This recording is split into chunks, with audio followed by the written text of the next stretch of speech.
চট্টগ্রামে জিয়া স্মৃতি জাদুঘর ১৭ বছর অবহেলিত ছিল। শহীদ প্রেসিডেন্ট জিয়াউর রহমানের সমগ্র জীবন যেন এই জাদুঘরে উপস্থাপন করা যায় সেই লক্ষ্যে কাজ শুরু করা হয়েছে বলে জানিয়েছেন সংস্কৃতি বিষয়ক উপদেষ্টা মোস্তফা সরওয়ার ফারুকী। দুপুরে চট্টগ্রামের সার্কিট হাউসে সাংবাদিক সম্মেলনে কথা বলেন তিনি। এ সময় তিনি আরও বলেন, বাংলাদেশের সংস্কৃতি যেন বাংলাদেশিদের হয়, কোনো বিশেষ গোষ্ঠীর যেন না হয়, সেই লক্ষ্যে বর্তমান সরকার কাজ করছে।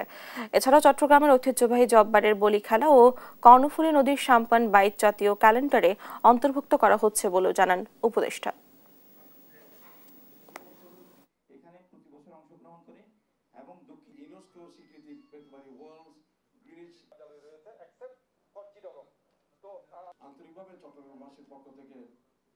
আপনারা জানেন যে আমরা অল্প কয়েকদিনের সরকার, ফলে আমাদের মূল কাজ হচ্ছে কিছু